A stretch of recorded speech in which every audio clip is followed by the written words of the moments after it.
Bonjour à tous, bienvenue dans votre journal sur CCTV Français, en direct de Beijing.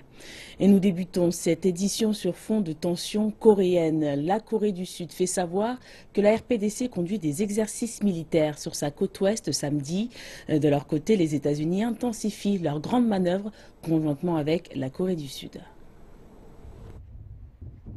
Un responsable de la défense sud-coréenne dit que plusieurs explosions ont été entendues au petit matin près de l'île de Panmunjom à la frontière. L'île se situe à quelques kilomètres de la limite nord. Quelques heures plus tard, l'agence de presse de RPDC KCNA dénonçait la présidente sud-coréenne Park Geun-hye pour sa réponse dure à l'encontre des dernières actions de la RPDC. Avant les tirs d'essai de ce matin, les États-Unis avaient fait voler 4 de leurs derniers avions, des GF-22, au-dessus de la Corée du Sud en démonstration de force contre la RPDC. Le pays envisage aussi de déployer un système de défense antimissile en Corée du Sud pour resserrer l'étau sur Pyongyang. Jeudi dernier, après que l'agence de renseignement sud-coréenne avait prévenu que la RPDC préparait une attaque, les États-Unis et la Corée du Sud avaient annoncé vouloir faire de leurs exercices militaires annuels Key Resolve les plus importants jamais organisés. Les dirigeants européens sont finalement parvenus à un accord autour des exigences de réforme de l'Union de David Cameron, le Premier ministre britannique. L'accord a été décroché avant le référendum prévu en Grande-Bretagne, un scrutin au cours duquel les électeurs de la couronne britannique se prononceront sur leur souhait ou non de rester dans le giron européen. C'est à Bruxelles, après 2 jours et 2 nuits d'intenses négociations, que l'accord sur les 4 objectifs proposés par David Cameron a été obtenu. Il comprend entre autres l'imposition de limites provisoires sur les prestations sociales pour les migrants européens présents au Royaume-Uni. Le chef du gouvernement britannique présidera une réunion ministérielle ce samedi, alors qu'il s'apprête à faire accepter ce processus aux citoyens par voie de référendum prévu le 23 juin. Ce sera la seconde fois en seulement 30 ans que Londres consulte sa population par un tel moyen sur le sujet de son appartenance à l'Europe. En juin 1975, un peu plus de 67% des électeurs s'étaient prononcés pour le rattachement à la communauté économique européenne. Mais depuis, cette question fait toujours l'objet de débats enflammés. Nous venons d'obtenir un accord qui renforce le statut particulier de la Grande-Bretagne au sein de l'Union européenne. Il scelle de façon légale une décision irréversible de l'ensemble des 28 dirigeants. Le règlement répond à toutes les inquiétudes du Premier ministre Cameron sans compromettre nos valeurs fondamentales. Demain, je présenterai cet accord au cabinet et lundi, je ferai un discours au Parlement et débuterai le processus, en vertu de notre loi référendaire européenne, de tenir un référendum sur la question de l'adhésion du Royaume-Uni à l'Union européenne. Le peuple britannique doit maintenant décider s'il veut rester dans cette Union européenne réformée ou en partir. Ce moment qui n'arrive qu'une fois marquera la destinée de notre pays. Ces pays qui souhaitent intégrer davantage leur économie seront capables de le faire. Nul ne peut les en empêcher. L'accord d'aujourd'hui ne fait planer aucun doute sur le fait que l'euro est la monnaie de notre Union et sur la poursuite du renforcement de notre Union économique et monétaire. Et passons maintenant en revue le détail des réformes et voyons ce qu'elles vont changer pour le Royaume-Uni et l'Union européenne.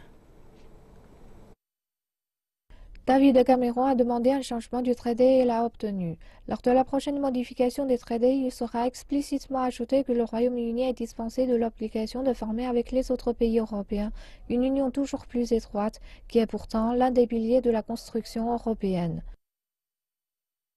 La Grande-Bretagne pourra refuser toute prestation liée à l'emploi aux nouveaux travailleurs originaires de l'Union européenne durant les 4 premières années de leur séjour. Londres a obtenu un mécanisme de frein d'urgence de 7 ans sur certaines aides sociales pour les nouveaux migrants qui permet de limiter les versements selon une échelle graduelle. Un système d'indexation concernant les allocations familiales des travailleurs dont les enfants vivent dans un autre pays de l'Union européenne entrera en vigueur immédiatement pour les nouveaux demandeurs puis à compter de 2020 pour la totalité des bénéficiaires. Le système permettra au gouvernement d'indexer le niveau des allocations familiales sur le niveau de vie du pays où résident les enfants, ainsi que sur le niveau des prestations sociales de ces pays. L'accord souligne également le besoin de faire jeu égal en matière de régulation financière et bancaire pour protéger les pays situés dans et en dehors de la zone euro. Il accorde à la Grande-Bretagne le droit de superviser les institutions financières et les marchés pour préserver la stabilité financière. Mais cela devra se faire sans préjudice au droit de l'Union européenne d'agir afin de protéger la stabilité financière. Et en parallèle, plus de 2000 personnes ont manifesté au Queen Elizabeth II Conference Center à Londres. Ils appellent le public à rejeter le nouvel accord avalisé par le Premier ministre britannique David Cameron. Le politicien britannique eurosceptique Nigel Farage a déclaré que l'accord signé entre l'Union européenne et Cameron n'aborde toujours pas les questions fondamentales. L'accord auquel Cameron est parvenu n'aborde pas les questions fondamentales qui tiennent à cœur aux Britanniques, ni du fait que notre Parlement est dans l'incapacité d'invalider les mauvaises lois européennes. L'accord est jugé non pertinent. Ce n'est pas un accord. Cela ne change rien du tout. Maintenant, nous devons mener une campagne agressive et cela sera aux Anglais de se battre contre les bureaucrates, les entreprises et les banquiers pour reprendre leur droit à la démocratie. L'Autriche a décidé de manière unilatérale vendredi de limiter le nombre de demandeurs d'asile. Un maximum de 80 personnes pourront être accueillies par jour pour faire une demande d'asile. S'exprimant au second jour du sommet des dirigeants européens à Bruxelles, le chancelier autrichien Werner Faymann a encouragé les autres pays de l'UE à faire de même. Si tous les pays décidaient de limiter le nombre de migrants, soit l'équivalent de 37 500 en fonction de la taille du pays, nous pourrions répartir 2 millions. L'an dernier, nous avons reçu 90 000 migrants. Nous ne disons pas cette année nous ne prenons pas de migrants. Nous disons nous en prenons 37 500. Mais maintenant, c'est au tour des autres. Samedi, le président ougandais Yoweri Museveni a été réélu pour un 5e mandat. L'opposition, qui accuse la commission électorale d'être partisane, a décidé de ne pas reconnaître cette victoire. En parallèle, la police ougandaise a arrêté l'un de ses candidats à la présidentielle, le docteur Kizza Besigye, vendredi, quelques heures après le scrutin. Besigye a été interpellé au siège de son parti à Kampala alors qu'il était sur le point de tenir une conférence de presse. Des gaz lacrymogènes ont été tirés à Kampala pour le second jour d'affilée. La police et l'armée ont fermé une grande artère alors que la police procédait à l'arrestation du dirigeant de l'opposition, Kizza Besigye, aux côtés du président de son parti, Mugisha Muntu, un ancien commandant de l'armée ougandaise. Les deux hommes avaient prévu de tenir une conférence de presse au siège du parti du Forum pour le changement démocratique ou FDC à Kampala. Il s'agit de la deuxième interpellation du leader de l'opposition depuis que les Ougandais ont commencé à voter. Voici la principale autoroute menant au plus grand aéroport d'Ouganda, Entebbe. Elle a été bloquée pendant plusieurs heures alors que la police était engagée dans des affrontements avec les partisans du candidat à la présidentielle, Kizza Besigye. Certaines personnes ont été blessées par des tirs à balles réelles et des gaz lacrymogènes. De nombreuses personnes ont également été arrêtées. Mais la police a nié avoir procédé à l'arrestation des leaders de l'opposition. Les autorités ont déclaré les avoir brièvement emmenés pour les interroger après que les rapports des renseignements ont indiqué que Besigye prévoyait d'enfreindre la loi. Nous avons annoncé au public qu'en cas de violence, la police agirait afin d'assurer l'ordre public. Nous répétons la même information. La police ne restera pas les bras croisés et ne laissera pas notre pays sombrer dans le chaos. Jeudi, le président Museveni a averti que les forces de sécurité du pays agiraient contre toute personne visant à menacer la paix en Ouganda. L'ambassade américaine à Kampala a également averti ses ressortissants de ne pas sortir dans les rues de la capitale. Et tournons-nous vers la région de la Corne de l'Afrique où des membres du Parlement somalien s'insurgent contre une directive présidentielle qui les oblige à se soumettre à des contrôles de sécurité à l'aéroport international Aden Adé de Mogadiscio. Cette annonce fait suite à une brèche de sécurité qui a causé l'explosion à bord du vol Dalo il y a 3 semaines de cela. La sécurité à l'aéroport international de Mogadiscio a été renforcée après que le groupe militant Shebab, affilié à l'Al-Qaïda, a revendiqué la responsabilité de l'explosion à bord d'un A321 de la compagnie aérienne Dalo le 2 février dernier. Les autorités somaliennes veulent que tout voyageur, inclus les députés, soit soumis à des contrôles de sécurité à l'aéroport. Cela a provoqué la colère des législateurs somaliens et a récemment fait l'objet de débats au Parlement. Les députés ont convoqué le ministre de la Sécurité nationale et exigé que leur immunité soit respectée. Nous ne voulons pas voir l'immunité du président, du Premier ministre, du président du Parlement, des députés, des ministres et des chefs d'état-major, de la police et des renseignements militaires violée, en les forçant à passer des contrôles de sécurité. L'immunité des députés fait partie de la Constitution. Tout membre des forces de sécurité qui conteste ce fait doit être puni. Tout ministre du gouvernement responsable de la présente directive doit être questionné au Parlement. Plusieurs députés disent qu'ils ont dû se soumettre à des contrôles aléatoires de sécurité alors qu'ils avaient prouvé être membres du Parlement. Maintenant, plus de 50 législateurs ont présenté une motion contre le président de la République, l'accusant de contourner la Constitution. Toutefois, concernant ces allégations, le ministère de la Sécurité nationale a pris ses distances. L'immunité des membres du Parlement et des ministres est expliquée clairement dans la Constitution. Nous mènerons une enquête sur la question. Mais permettez-moi de vous informer qu'aucune directive n'a été émise par le ministère de la Sécurité nationale de violer l'immunité des députés. Le resserrement des mesures de sécurité à l'aéroport inclut plus de troupes stationnées à l'aéroport, des chiens policiers qui vérifient les cargos et des machines à rayons X dernière génération. L'enquête sur l'attentat contre le vol Dalo est en cours. Les personnes faisant l'objet de l'enquête sont les responsables de l'aéroport et de la sécurité, ainsi que la police, dans le but de déterminer comment une bombe a pu être introduite dans un vol commercial à Mogadiscio.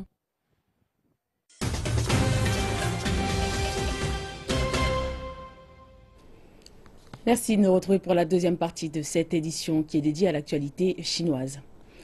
6 officiels de la succursale madrilène de la Banque industrielle et commerciale de Chine ou l'ICBC demeurent détenus par les autorités espagnoles pour suspicion de blanchiment d'argent et de délits économiques. La Cour d'appel de Madrid a affirmé que 3 d'entre eux pourraient être libérés contre la caution de 100 000 € chacun, mais que les autres demeureront pour le moment en garde à vue. La banque ICBC a déclaré aux médias que la banque madrilène coopérait avec la police locale dans l'enquête. Un responsable de la banque a dit que l'enquête sur l'affaire se poursuit et qu'aucune inférence de culpabilité ne devrait être faite en l'absence de verdict. Ce responsable a ajouté que l'ICBC se gardait le droit de poursuivre judiciairement toute calomnie. Le ministre chinois du Commerce a indiqué que les investissements de la Chine à l'étranger avaient connu une forte hausse en janvier, conformément à la tendance de ces 2 dernières années.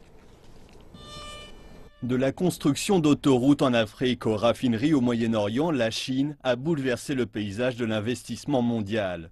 Le ministère chinois du Commerce a déclaré que les investissements directs non financiers avaient en janvier augmenté de 18,2% en glissement annuel, à 12 milliards de dollars. Cette croissance est quasiment 3 fois plus élevée que le mois précédent. Et le volume total des investissements à l'étranger dépasse quant à lui le millier de milliards de dollars. Si les investissements de la Chine dans les domaines de l'énergie et des ressources naturelles sont de notoriété publique, on connaît moins leur rôle dans les projets intensifs en technologie, tels que les équipements électroniques, la médecine et le secteur automobile. Par ailleurs, la nature des investissements entrant en Chine a également changé, en raison de la mutation de l'économie chinoise, dont la consommation devient le moteur. Il s'agit d'un énorme changement structurel. La plupart du capital étranger était ces dernières années consacré à la manufacture, puis au secteur immobilier. Mais ces dernières années, il s'est tourné vers les services et les secteurs de haute technologie. 64% du capital a été investi dans ces 2 secteurs en 2014 et en 2015, c'était 70%. La Chine a de plus conservé en 2015 son rôle de destination privilégiée des capitaux étrangers, avec 126 milliards de dollars d'IDE, soit 5,6% de plus que l'année précédente. La Banque populaire de Chine a annoncé qu'elle réaliserait ses opérations d'open market chaque jour travaillé, alors qu'auparavant ces mouvements ne se faisaient que les mardis et jeudis. Voyons ensemble les implications que ce changement signifie. Cette modification signifie que la Banque centrale sera capable de répondre plus fréquemment aux fuites de liquidités du marché. D'après les analystes, cette nouvelle réglementation permet à l'institution bancaire de travailler de façon plus rapprochée avec le marché. Cependant, ces opérations quotidiennes ne signifient pas nécessairement un accès plus facile au financement. Alors que la Banque populaire de Chine s'attache à consolider ses politiques monétaires par des actions telles que des opérations de marché quotidiennes et autres outils permettant d'ajuster la structure économique, cela ne signifie pas l'avènement d'une période de tolérance. Il ne s'agit que d'outils. La Banque populaire de Chine a recours à un outil moderne pour réaliser des ajustements plus précis. L'objectif principal de la Banque populaire de Chine reste la stabilité de sa politique monétaire, l'abaissement des coûts financiers et le développement de l'économie réelle. Mais ce n'est qu'une partie de cette nouvelle qui retient l'attention des marchés des capitaux. Bloomberg fait savoir que le taux de couverture de la provision pour créances douteuses sera réduit à 120%, ce qui signifie que les banques auront plus de fonds à investir. Sans pour autant démentir ces allégations, la Commission chinoise de régulation bancaire a répondu à cette position en disant qu'il n'a pas été fait état de mise à jour sur la réglementation en vigueur. Au cours du 4e trimestre 2015, le taux de créances douteuses des banques commerciales se situe autour d'1,67%. D'après les calculs de Wouwen, dans le cas où le taux de créances douteuses se maintient autour de 2% cette année, une réduction du taux de provision, comme indiqué, signifierait que des fonds additionnels d'une valeur de 150 milliards de yuan seraient injectés sur le marché. La pression de gain sur les banques commerciales sera amoindrie et cela contribuera à stabiliser la performance de certaines banques qui souffrent de la pression des provisions pour risque. En outre, les indicateurs d'activité tels que le ratio d'adéquation du capital des banques commerciales seront plus élevés, ce qui permettra leur développement commercial. Si le taux de provision pour risque réduit, davantage de fonds seront créés pour couvrir les créances douteuses. Les banques commerciales représentent autour de 180% de créances douteuses estimées, soit environ moitié moins qu'en 2014. Le taux était cependant encore beaucoup plus élevé que l'objectif du gouvernement fixé alors à 150%. Mais Wouwen explique que la raison est que les profits des banques ont été plus élevés afin que ces dernières puissent facilement mettre plus d'argent dans les provisions pour créances douteuses. Le ministère chinois des Finances a modifié vendredi les règles de taxation en matière de transactions immobilières. Le plan est un nouveau geste du gouvernement destiné à relancer le marché de l'immobilier du pays. Il s'agit fondamentalement d'une réduction d'impôts pour les habitations chères et de grande superficie. Pour les nouveaux logements, les taxes sur les transactions demeurent inchangées pour les habitations ne dépassant pas les 140 mètres carrés. Pour les logements plus grands, la taxe est réduite de moitié. S'agissant des transactions sur les habitations existantes, l'on observe d'importants changements. Le changement d'imposition couvre ceux qui ont acheté des logements pour y vivre et non pas les louer ou les céder rapidement. Il n'y aura pas de taxe commerciale pour les ventes de logements existants ayant au moins 2 ans. Cependant, la nouvelle politique demeure discrète alors qu'elle ne couvre ni Beijing, ni Shanghai, ni Guangzhou, ni Shenzhen, les 4 villes les plus chères en termes de prix de l'immobilier. La nouvelle politique entrera lundi en vigueur. Pouvoir recevoir des soins médicaux de qualité est un droit universel dans une société développée. Mais ce n'est pas encore le cas à Beijing, où certains hôpitaux ont été reconnus coupables d'entente avec des parties tierces. Ceci a suscité une controverse sur la distribution et l'utilisation des ressources médicales publiques.